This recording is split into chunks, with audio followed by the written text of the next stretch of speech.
Good afternoon, ladies and gentlemen. Seth McCool here, and today I'm going to show you how to check your sample rate between either your audio interface or sound card and the software in Presonus. Um, just something I learned talking to some guys at Tascam when I was setting up my new mixer interface. That came to my attention and researching it further, that your DAW and your interface need to be set to the same sample rate. Otherwise, they will not communicate and it will cause some issues. So first, all right, right now I'm running my Behringer Euphoria UMC 1820 is my current interface that I have on and I'm using right now. And so far it's worked for both my Tascam Model 24 and this UMC. So I'm running Windows 10 64-bit Home Edition. Just updated it a couple of days ago to the latest update. Don't know exactly what version that is, but today is, as you can see, April 7th, 2020. So whatever the current update is up to that date. So fastest way I've found to check my sound card settings is in the speaker icon here to get to my sound controls. Right mouse click and open my sound settings. All right, as you can see, my microphone's working. Audio, if I troubleshoot it. Okay, now to check for bit rate.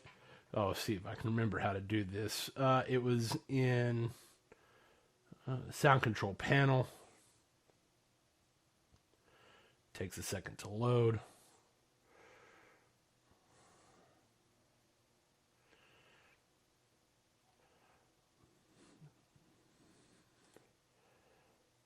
Let's see, properties, advanced. Okay, so there again, I went to currently my output 1 and 2, my left and right.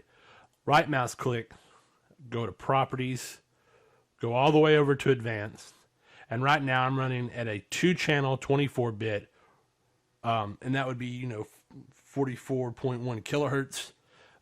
If I wanted to change that, which I don't right now, so I don't mess up my recording, you would drop down and you would choose whatever sample rate your interface or sound card would allow for. Mine will go all the way up, as you can see here, to the 96 kilohertz. I don't want to mess with that right now. I'm going to leave it alone. But that's where you would find it. So again, from the beginning, from your home screen, go down to your sound icon, right mouse click, open up sound settings, and then sound control panel.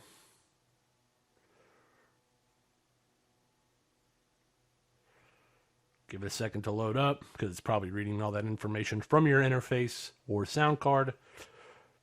All right, once you found out your output, found the right interface, right mouse click, go to properties, go all the way over to advanced, and choose your desired sample rate.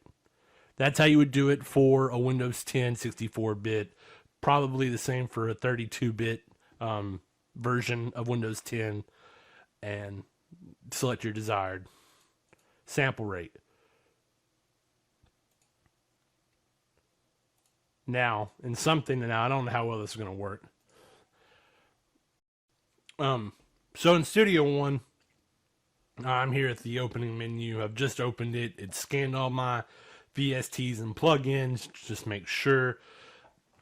And so here, I believe you can do it before. Configure audio device. Now right here I see my sample rate is already at the 44.1 kilohertz. My model is. So hopefully it should auto detect, but just in case it doesn't, or if you changed it, I believe you can do it here. I know you can do it once in the DAW, but we're inside, and first thing, go to audio setup. You have general, location, audio setup, and you just want to make sure you're on the right device, your right interface that you're working with, that your Windows is recognizing. I know if you're running ASO for all or a similar ASO patch or combination software, you're able to run multiple interfaces at once. I would just at the moment recommend, if you're trying to figure it all out, figure out your pathways for your input and outputs, just stick with one interface for the time being. and make sure that your DAW and your Windows is communicating properly. So here in the, just before I've even opened it, before I've gone back to a previous project and file, I can even, just here at the bottom on this main page, once it's loaded everything, configure audio device, check my device, you can change your processing. So right now processing precision 32-bit. If I wanted to double, I don't, but we're going back to audio device, and right here I can change my sample rate. I like 256. Here, it even you can click the control panel. ASO status 44.1 kilohertz. Input latency, output latency.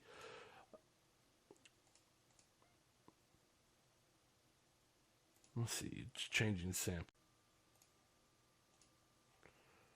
So at this point in the video, because I did push that button, my audio cut out. But as you can see, in that beginning setup, once I've loaded it in, I went down to audio setup configuration, and just you play with it. And really, you just choose your sample rates. Make sure that frequency that you see there is matched up with your Windows settings. Right here, I'm doing it once I'm inside the DAW, the same steps. You just find your audio setup. Now, to be noted, as you can tell, once you mess with it, it will affect whatever you're recording. I was recording live when I changed that button, and my system freaked out. That's a good note to have, that changing anything, also you want to have a good refresh. So once you change something in your interface, it's good to turn it on and turn it back, or turn it off and turn it back on. If you change a setting in your DAW, close it, reopen it. That way those settings take effect. Sometimes if you change just the setting but don't refresh the software or hardware, it will also still not communicate properly like you want it to. So once you've made these changes, just kind of have a good restart, refresh everything, close the software, reopen it, close the hardware, turn it back on, or turn off the hardware, turn it back on. And this should, as long as you've got those like frequencies and sample rates set to the same in your Windows settings and your interface and your DAW, it should help make the communication from your input into the DAW and from your DAW to your output work a lot more seamlessly and have a lot less complications. Thanks. Have a great day.